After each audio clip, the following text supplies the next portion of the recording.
Hello everybody, my name is Hypnea Scooby and welcome to another video games accessibility video. The Minecraft movie has just came out and yeah. So I thought I'd jump into Minecraft considering I haven't done any Minecraft videos on this channel at all. I thought I'd jump into Minecraft and go through the list of accessible features that are now available on all of the different systems.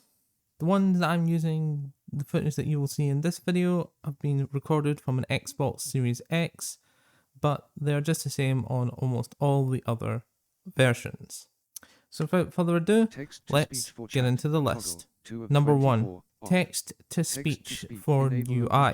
Text-to-speech for UI is basically just a screen reader. All it does is read the user interface, meaning if you hover over,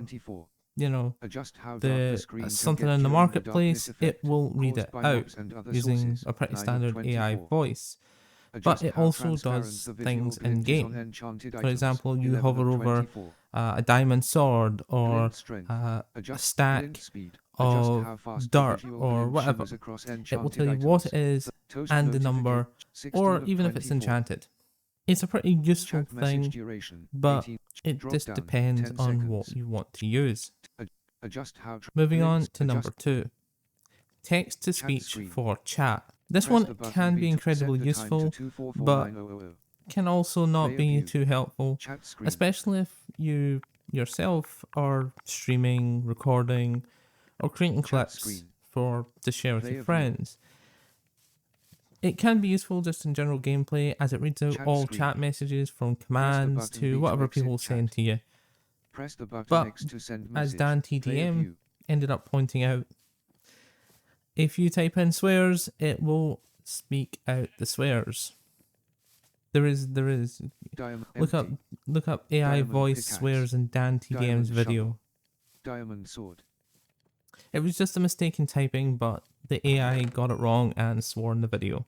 64 emerald. So just bear in mind, whatever you do type in with this function on, it will read it out as best it can.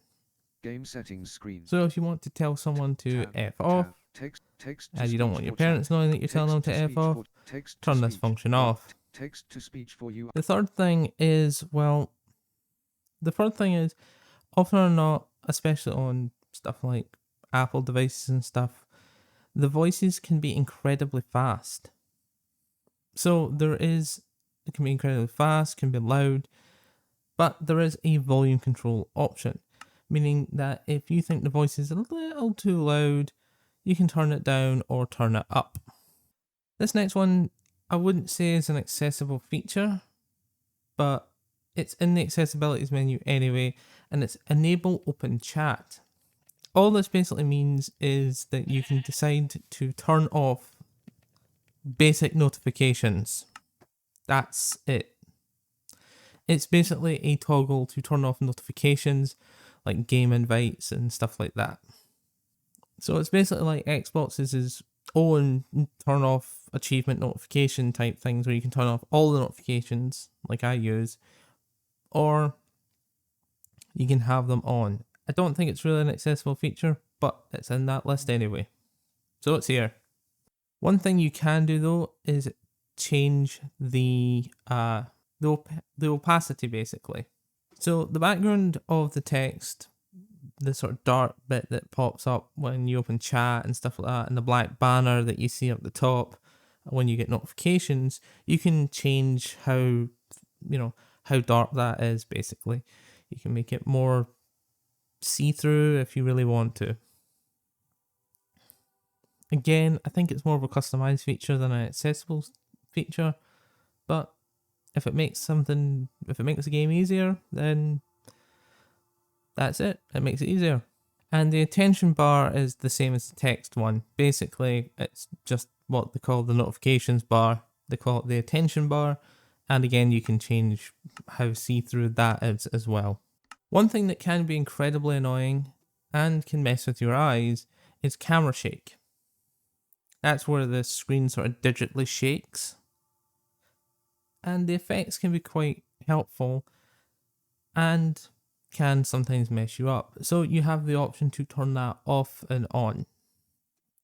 Don't really think, I've never had a problem with screen shake in Minecraft, but it's there. Now here's a feature that is definitely an accessible feature, and that's adjusting the dark effect. The dark effect is effectively when you go into caves or the game uses its day and night cycle. So when it becomes night, you can adjust how dark the game actually gets. So if you struggle to see things when it's dark, you can adjust this. You can adjust this from here, so it's less dark. I've never turned it off. I've never turned the dark effect to 0, so I have no idea what that does. But if any of you have turned the dark effect to 0, let me know what happens. So if you are enchanting items in Minecraft, there is a glint effect that goes over the items, so you know they're enchanted before you even hover over them. You can adjust the speed of that glint. So if you want to make it slower, faster, again, it's just another little customization thing. I think the list of accessible features in Minecraft is a mix of both sort of just fine customization and actual accessible features. Another option for controlling different types of notifications is the toast notification turn off. Again, it's just another control for a different set of notifications. Again, if you don't want toast notifications, turn them off. If you want toast notifications, turn them on. That's really it. And the final thing that is a genuine accessible feature right at the bottom, beyond the first couple at the top, is large text. Large text. Although I have this turned on, I can't really see too much of a difference in it. But then again, I'm using a fairly large monitor. But if you can tell the difference, I would love to know what you guys think the difference is. It is quite subtle though. Another feature that's the sort of last other feature, again, is very useful for being accessible, is the chat message control options. These options basically allow you to adjust how long messages show up on screen. So for example, if you want them to show up for a minute, you can do that basically. So it's just another thing to slow down if you're, for example, extremely slow at reading and you don't want to open chat. That's pretty much all it's for. If you guys enjoyed this video, like, subscribe, come back next week for a video on 5 slightly weird facts that you might not know about Mario Kart, as well as see me build the new Lego Mario Kart in a speed build. Yeah, so thanks for watching, and I will see you guys in the next video. Bye bye!